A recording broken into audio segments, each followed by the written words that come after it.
umurwa mukuru w'intara Kivu y'Amajyepfo ntabwo utekanye 100% nk'uko abawufite babyifuza. Mu misozi yitegeye Bukavu, abarwanyi ba Wazalendo, igisirikare cy'u Burundi n'icya Repubulika ya Demokarasi ya Kongo FARDC bateye icyugazi mu buryo budasubirwaho. Ibitero shuma nibyo bikomeje kugabwa ku barwanyi ba M23 kandi bikabadohora mu buryo bukomeye. Mu masaha y'igicuku cya tariki ya 3 zishyira ku tariki ya 4 z'uku kwezi kwa 3 kwa 2025, abarwanyi ba Wazalendo bashyigikiwe n'igisirikare cya Repubulika ya Demokarasi ya Kongo n'icy'u Burundi bagabye igitero shuma ku barwanyi ba M23 mu gace ka Kalale i Bukavu. Ni nyuma y'uko abarwanyi ba M23 batangaje ko basubije inyuma aba barwanyi, ariko kandi Colonel Maka Hazukai mu gisirikare cya Repubulika ya Demokarasi ya Kongo akaba n'umuyobozi wa Sokora ya mbere y'ibikorwa bya gisirikare bya Repubulika ya Demokarasi ya Kongo yatangaje ko umubare w'abaguye muri icyo gitero shuma cy'abarwanyi ba Wazalendo, igisirikare cy'u Burundi n'icya Kongo utaramenyekana. Iwalungu, Wazalendo iyobowe n'uwiyise General Yakutumba bagabye igitero karahabutaka Ingwesha mu masaha ya saa 5:20. Aba barwanyi ba Wazalendo boherejwe ku mirongo y'imbere mu turere twinshi dutandukanye. Fizi na Minembwe byifashe gute mu ntara Kivu y'Amajyepfo? Turabigarukaho.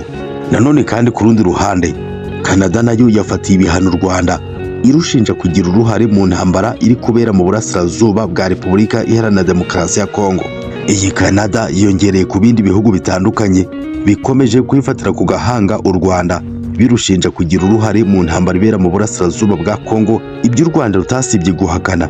Ese ibi bihano Canada yafatiye u Rwanda ni bimeze gute? Hagati aho Canada yamaze kwemeza inkunga yo gufasha abababaye mu burasirazuba bwa Repubulika ya Demokarasi ya Kongo ahakomeje kubera intambara hagati y'abarwanyi ba M23 n'ihuriro rirwana ku ruhande rw'ubutegetsi bwa Repubulika ya Demokarasi ya Kongo. Reka tubigaruka muri iki kiganiro cyacu, aho muri mu bice bitandukanye by'isi tukibahayemo ikaze, tunabibutsa gukora subscribe hepfo gato iyo video murimo kureba, ubundi tujye tubana mu biganiro bitandukanye tuzajya tubagezaho buri munsi. Inkundura z'ibitero bya Wazalendo, igisirikare cy'u Burundi n'icya Repubulika ya Demokarasi ya Kongo FARDC birakomeje ku barwanyi ba M23 nabo bakomeza kwigamba ko bari kurasa bikaze abarwanyi ba Wazalendo, bari kubagwiraho kimwe nk'inzuki ku rwami mu ntara Kivu y'Amajyepfo. Ntabwo abarwanyi ba Wazalendo ndetse n'igisirikare cy'u Burundi baha agahenge abarwanyi ba M23 cyane cyane mu murwa mukuru Bukavu. Aba barwanyi barwana ku ruhande rw'ubutegetsi bwa Perezida Felix Antoine Tshisekedi Chilombo bari mu misozi aho bitegeye neza z'intare za Sarambwe mu bice bitandukanye zigenzura mu myanya yabo. Aba Wazalendo ko biraborohera cyane kujya gusuhuza abarwanyi ba M23 mu buryo bw'imbunda. Bukavu, Walungu, Fizi, Mwenga n'ahandi hatandukanye byifashe gute kuri tariki ya 4 z'ukwezi kwa 3 kwa 2025? Amakuru aturuka i Bukavu aremeza ko mu gicuku cya tariki ya 3 zishyira ku tariki ya 4 z'uku kwezi kwa 3 kwa 2025, abarwanyi ba Wazalendo bashyigikiwe n'igisirikare cy'u Burundi bagabye igitero cyihuta nk'umurabyo ku barwanyi ba M23. Ni igitero shuma gikomeye mu gace ka Kalale, aho bivugwa ko bahica abarwanyi batari bake ba M23. Ni nyuma y'uko M23 yatangaje ku munsi w'ejo ko abarwanyi ba Wazalendo bari bagose Camp TV ndetse na Kalale biciwe bose gushira. Iyi Wazalendo n'igisirikare cy'u Burundi bakoze igikorwa gisa nko kujurira urugamba maze barasa ku barwanyi ba M23. Colonel Maka Hazukai w'igisirikare cya Repubulika ya Demokarasi ya Kongo unayoboye ibikorwa bya gisirikare muri Sokora ya mbere yatangaje ko bigoye kumenya umubare nyawo w'abarwanyi bapfiriye muri iyo mirwano. Colonel Maka Hazukai ati nubwo bigaragara ko hari hagarutse gutuza, habaye igihombo gikomeye cyane ku mwanzi. Umubare nyawo w'abaguye muri iyo mirwano uracyasuzumwa. Wazalendo n'igisirikare cy'u Burundi bahagaze mu myanya yabo kandi mu buryo buhamye. Iwalungu, Wazalendo iyobowe n'uwiyise General Yakutumba bagabye ibitero bikaze cyane Ingweshe mu masaha y'igicuku yo kuri uyu wa mbere ashyira kuri uyu wa kabiri tariki ya 4 z'ukwezi kwa 3 kwa 2025. Aba barwanyi ba Wazalendo bagerageje gufasha cyane igisirikare cya Kongo FARDC cyari gisumbirijwe muri ako gace. Wazalendo, FARDC n'igisirikare cy'u Burundi bafite imbaraga nyinshi cyane na morali idasanzwe ku rugamba. nyuma y'uko bigaragaye ko bashyigikiwe n'ubutegetsi bwa Perezida Felix Tshisekedi wabazamuriye umushahara ndetse n'agahimbazamusyi kakiyongera, dore ko imiryango yabo nayo igomba gutengamara. Hagati aho abarwanyi ba M23 nabo bavuga ko badateze kuva ku izima, ko bazakomeza kurinda abasivile bahohoterwa n'abarwanyi barwana ku ruhande rw'ubutegetsi bwa Perezida Felix Antoine Tshisekedi Chilombo. Hagati aho kandi ku rundi ruhande muri teritwari za Fizi na Mwenga haravugwa ibitero byagutse ku mutwe wa Twirwaneho ndetse na Red Tabara. Nk'uko bitangazwa n'igisirikare cya Repubulika ya Demokarasi ya Kongo FARDC, iyi mitwe ya Twirwaneho ndetse na Red Tabara bashinja gufashwa na leta y'u Rwanda yagerageje kwihagararaho ariko bibe by'ubusa.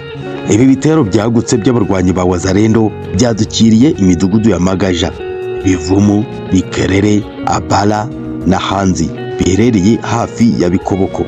Muri Fizi imidugudu ya Kivumu, Biziba na Gipimo yewe na Nyagishasha naho havuzwe imirwano ikaze. Imwenga imidugudu ya Rwitsankuku na Point Zero naho habereye imirwano guhera mu rukerera rwo kuri tariki ya 4.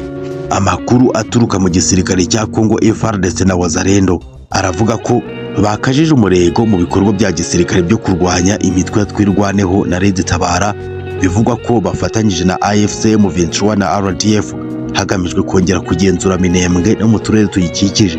Nk'uko amakuru aturuka mu nzego zitandukanye z'igisirikare cya Repubulika ya Demokarasi ya Kongo abitangaza, ko biragaragaza ubushake bw'ingabo za Repubulika ya Demokarasi ya Kongo n'abafatanyabikorwa babo mu kugarura umutekano mu bice bitandukanye byigaruriwe n'imitwe yitwaje intwaro itemewe.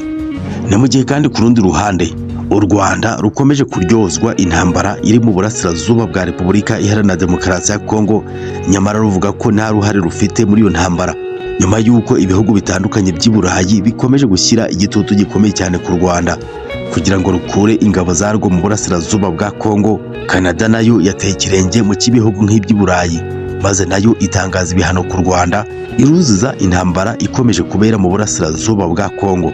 Itangazo ryashyizwe ahagaragara na Minisitiri w'Ububanyi n'Amahanga wa Canada Melania Joly ritangaza ko hamaze gufatwa ingamba zikomeye zitandukanye zo guhangana n'igitero cy'u Rwanda muri Repubulika Iharanira Demokarasi ya Kongo. Mu ngamba zikomeye leta ya Canada yafatiye u Rwanda harimo guhagarika itangwa ry'impushya zo kohereza ibicuruzwa n'ikoranabuhanga bigenzurirwa mu Rwanda, guhagarika umubano mushya wa guverinoma n'ubucuruzi n'u Rwanda, gukuraho inkunga igaragara mu bikorwa by'iterambere ry'abikorera ku giti cyabo harimo n'ubucuruzi, gusubiramo uruhare rwa guverinoma ya Canada mu bikorwa mpuzamahanga byabereye mu Rwanda ndetse n'icyifuzo cy'u Rwanda cyo kwakira ibirori bizaza. Muri iri tangazo kandi Canada yatangaje inkunga y'ubutabazi ingana na miliyoni 15 z'amadolari y'Amerika agamije gufasha abababaye mu burasirazuba bwa Repubulika ya Demokarasi ya Kongo. Muri iri tangazo bagize bati ibibazo by'ubutabazi mu burasirazuba bwa Repubulika Iharanira Demokarasi ya Kongo birakomeye cyane, kandi Canada ikomeza kwemeza ko abatishoboye bahabwa ubufasha burokora ubuzima bwabo. Guverinoma ya Canada yakomeje igira iti Canada yatangaje miliyoni 15 z'amadolari y'Amerika kugira ngo abantu babangamiwe n'ibibazo babone ibibaramira. Guverinoma ya Kongo ikomeje guhamagarira imiryango mpuzamahanga gufatira u Rwanda ibihano bikaze, aho ishinja u Rwanda gufasha inyeshyamba za M23 mu ntambara ikomeje kubera mu burasirazuba bw'icyo gihugu. U Rwanda ntirwahwemye kugaragaza ko rudafite uruhare urwo arirwo rwose mu ntambara ikomeje kubera mu burasirazuba bwa Kongo, harimo kuba nta bufasha baha M23 bwabo bwa gisirikare n'ubundi bushoboka, ko u Rwanda rwafashe ingamba zo kurinda imipaka yarwo mu rwego rwo kwirinda ko ibitero byava mu burasirazuba bwa Kongo byahungabanya umutekano w'u Rwanda. Ariko kandi guverinoma y'u Rwanda yitangaza ko ibihano bitaba igisubizo cya nyacyo ku bibazo byo mu burasirazuba bwa Kongo, ahubwo icyaba cyiza nuko leta ya Kongo yajya ku meza y'ibiganiro ikaganira na M23 intambara ikarangira, ibibazo bikomeye bikabonerwa umuti. Guverinoma ya Kongo ikomeza guhakana ko idashobora kujya mu biganiro n'abarwanyi ba M23 ngo bashyigikiwe n'u Rwanda. Minisitiri w'Intebe wa Repubulika ya Demokarasi ya Kongo Madame Judith Suminwa Turuka aherutse gutangariza itangazamakuru ko leta yabo idashobora kujya mu biganiro na M23, ko ahubwo biteguye kujya mu biganiro n'u Rwanda rufasha uwo mutwe witwaje intwaro. Umutwe witwaje intwaro wa Twirwaneho ukorera mu misozi ya Minembwe no mu bice bitandukanye by'intara Kivu y'Amajyepfo uri mu bibazo bikomeye cyane nyuma yo gutangaza ko wihuje n'abarwanyi ba M23 mu kurwanya ubutegetsi bwa Repubulika ya Demokarasi ya Kongo.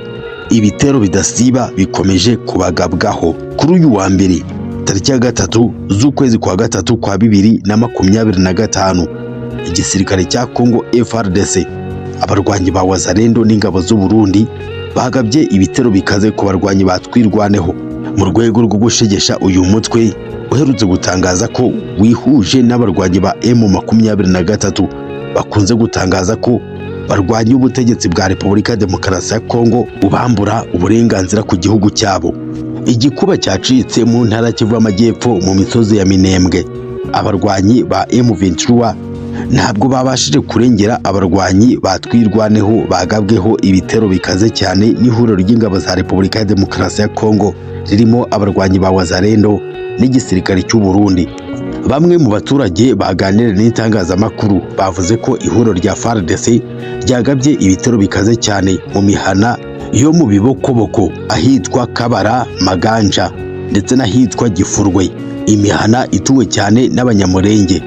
Umwe mu baturage baraho intambara abereye yagize ati iyo mihana yose yaterewe icyarimwe, ikibabaje nta butabazi buhari. Abarwanyi batwirwaneho bari barinze ibyo bice barushijwe imbaraga n'igisirikare cya Kongo n'abafatanyabikorwa bacyo maze barashwekura. Muri ibyo bitero bikomeye by'igisirikare cya Kongo FARDC, abarwanyi ba Wazalendo n'ingabo z'u Burundi ntabwo haramenyekana umubare w'abapfiriye muri iyo mirwano, gusa hari impungenge zikomeye ko abanyamurenge bashobora kugwisha ishyano rikomeye nyuma y'uko batangaje ko bihuje n'abarwanyi ba M23 mu kurwanya ubutegetsi bwa Repubulika Iharanira Demokarasi ya Kongo.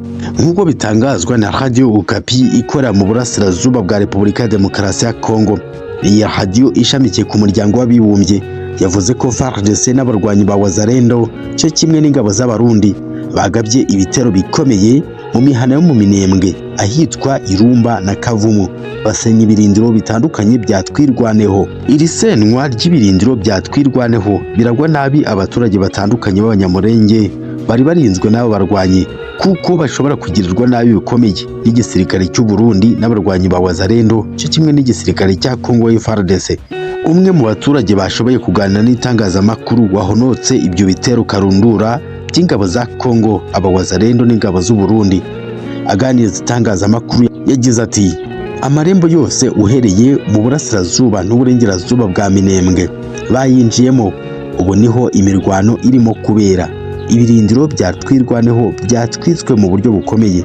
Nanone kandi uyu muturage waganiriye n'itangazamakuru yavuze ko abarwanyi ba Wazalendo n'ingabo z'u Burundi bateye abaturage mu nkambi ya Mikenke, ubu bakaba bayitwitse, abayiciwemo bakaba bataramenyekana. Uru rugomo turarwamaganye. Ntabwo umusirikare muzima ufite intwaro akwiye kugaba ibitero mu baturage badafite intwaro, kirazira kikaziririzwa. Umunyamakuru wa Radio Okapi yagerageje kuvugisha burugumesitiri wa komine ya Minembwe, Bwana Mukiza Nzabinesha Gadi, ariko ntabwo network yabakundiye ntibavugana. Ibi bitero bikajije umurego nyuma y'aho twirwaneho isohora itangazo rivuga ko yifatanyije n'umutwe witwaje intwaro wa M23 uri mu huriro Alliance Fleuve Congo AFC mu rugamba rwo guharanira kubohora Kongo yose no guhirika ubutegetsi bwa Perezida Felix Antoine Tshisekedi Chilombo. Ku tariki ya 21 z'ukwezi kwa 2 kwa 2025, nyuma y'urupfu rwa General Kunda alias Makanika, nibwo twirwaneho yirukanye FARDC n'abafatanyabikorwa bayo mu bigo bitandukanye byo muri Minembwe. Icyo gihe abanyamurenge bagaragaye bacinya akadiho bishimira iyo ntambwe bateye. Gusa abarwanyi ba Wazalendo n'igisirikare cya Kongo cyo kimwe n'ingabo z'u Burundi ntabwo bagiye ngo baheriyo, bagarutse kugaba ibitero kuri abarwanyi. Gusa abaturage batabaza ko bahohoterwa bikomeye nuko gushyira hamwe ku gisirikare cya Kongo, ingabo z'u Burundi n'abarwanyi ba Wazalendo. Aba Wazalendo, igisirikare cya Kongo n'ingabo z'u Burundi, muramenye ntabwo igikorwa cyo kurwanya abaturage ari igikorwa cy'ubumuntu. Murwane n'abasirikare mu batsinde. Nanone kandi ku rundi ruhande, igisirikare cya Uganda UPDF gikomeje koherezwa mu burasirazuba bwa Repubulika ya Demokarasi ya Kongo ku bwinshi. Umugaba mukuru w'ingabo za Uganda General Muhoozi Kainerugaba akomeje kohereza ingabo za Uganda muri operation mu burasirazuba bwa Congo, ndetse izi ngabo za Uganda ziragenzura umwe mu mijyi ikomeye muri Repubulika ya Demokarasi ya Congo. Igisirikare cya Uganda UPDF ku cyumweru cyatangaje ko cyohereje izindi ngabo muri Repubulika Iharanira Demokarasi ya Congo mu bikorwa byo kurandura imitwe yitwaje intwaro ikora mu bice bitandukanye bya kiriya gihugu. UPDF yavuze ko ziriya ngabo zayo yazohereje mu mujyi witwa Mahagi wo mu ntara ya Ituri mu majyepfo ashyira uburasirazuba bwa Congo. Umuvugizi w'igisirikare cya Uganda Brigadier General Felix Kurayige yabwiye ibiro ntaramakuru by'Abafaransa AFP ko abasirikare ba Uganda bamaze kwinjira mu mujyi witwa Imohagi kandi nibo bagenzura uwo mujyi 100% ku buryo nta ngabo za Congo zihakandagira. Uyu muvugizi w'igisirikare cya Uganda Felix Kurayige yasobanuye ko leta ya RDC ariyo yasabye Uganda kuyiha abasirikare bo kuyifasha gucunga umutekano nyuma y'igitero gikomeye umutwe wa Codeco wagabye muri uriya mujyi ukica abaturage barenga 51 bose. Abarwanyi b'umutwe wa Codeco bavuga ko barwanira inyungu zabo mu bwoko bw'abarendu biganjemo abahinzi, bemeza ko bagambaniwe n'abo mu bwoko bw'abahema biganjemo aborozi. Uganda yari isanzwe ifite muri Repubulika ya Demokarasi ya Congo izindi ngabo zibarirwa mu bihumbi ziri muri Operation Shuja yo kurwanya umutwe w'iterabwoba wa ADF NALU ukorera mu burasirazuba bwa Congo. Uganda kandi ivuga ko ifite amakenga yuko intambara iri muri Congo ishobora gukwira ibindi bice byegereye iki gihugu cya Uganda. Uku kwisuka ku bwinshi kw'ingabo za Uganda byatumye abahanga bakurikiranira hafi intambara ikomeje kubera mu burasirazuba bwa Congo bavuga ko bishobora gukurura indi ntambara ikomeye cyane nk'iyahabereye mu myaka y'1998 kugeza muri 2003 ubwo ibihugu byinshi bya Afurika byari biri muri Repubulika ya Demokarasi ya Congo mu ntambara. Ingabo za Uganda si mu burasirazuba bwa Congo mu gihe hari izindi ngabo za Malawi, ingabo za Tanzania, ingabo za Afurika y'Epfo, ingabo z'u Burundi n'ingabo z'u Rwanda zivugwayo. Ibishobora kubyarira akaga gakomeye cyane uburasirazuba bwa Afurika. Nanone kandi ku rundi ruhande Perezida wa Repubulika y'u Rwanda Paul Kagame yakiriye General Muhoozi Kainerugaba bagirana ibiganiro. General Muhoozi Kainerugaba ku cyumweru tariki ya 2 Werurwe 2023 yari i Kigali aho yari yitabiriye inama yo mu rwego rwo hejuru yagombaga kumuhuza na Perezida w'u Rwanda Paul Kagame akaba umugaba w'ikirenga w'ingabo z'u Rwanda. General Muhoozi Kainerugaba mu cyumweru gishize yari yatangaje ko ateganya gusinyana amasezerano y'igihango hagati ya Uganda n'u Rwanda. Icyo gihe yabinyujije ku rubuga rwe rwa X aho yavuze ko igihugu cye cya Uganda cyiteguye gufatanya n'u Rwanda mu gihe habaho ugerageje kugaba igitero ku Rwanda yaba kigabye kuri Uganda icyarimwe. I Bukavu mu matwari ya M23 abarwanyi ba Wazalendo cyo kimwe n'ingabo z'u Burundi bahahangaye bahagaba ibitero mu rukerera rwo kuri tariki ya 3 z'ukwezi kwa 3 kwa 2025. Abarwanyi ba Wazalendo igihiriri cyabo n'ingabo z'u Burundi bagabye igitero ku barwanyi ba M23. Amakuru avuga ko babanyaze ibikoresho. Radio Okapi ishamikiye ku muryango w'abibumbye ikorera mu burasirazuba bwa Congo kuri uyu wa mbere yatangaje ko amasasu yumvikanye yirangira mu gice cy'umujyi wa Bukavu mu ntara Kivu y'Amajyepfo. Ayo masasu yirangiraga muri icyo gice cy'intara Kivu y'Amajyepfo cya Bukavu. Nayo abarwanyi ba Wazalendo ingabo z'u Burundi zarasaga kuri M23 bagahererekanya umuriro baryo. Igihiriri cy'abarwanyi ba Wazalendo n'ingabo z'u Burundi baturutse ku musozi ureba Kalale na Camp TV zimanuka zirukanka cyane ku gace ka komine ya Kadutu. Ubundi mirwano ica ibintu. Abarwanyi ba M23 bagerageza gusubiza inyuma abarwanyi ba Wazalendo cyo kimwe n'ingabo z'u Burundi biba ibyubusa. Abarwanyi ba Wazalendo cyo kimwe n'ingabo z'u Burundi bateye impumu nyinshi cyane abarwanyi ba M23 muri ako gace. Societe civile ikorera muri ako gace ka Kalale yagize iti kuva mu rukerera rwo kuri uyu wa mbere tariki ya 3 z'ukwezi kwa 3 nibwo habaye guhanahana umuriro hagati y'abarwanyi ba Wazalendo bari kumwe n'igisirikare cy'u Burundi n'inyeshyamba za M23 zifite icyicaro hano i Kalale. Umwe mu baturage bagize Societe civile aganira na Radio Okapi yagize ati ntabwo tuzi aho bigenda byerekera tugeze ku musozo w'ikiganiro twari twabateguriye. Reka tubararikire ibindi biganiro mu masaha yacu ari imbere. Mukomeze mugubwe neza, turabakunda cyane.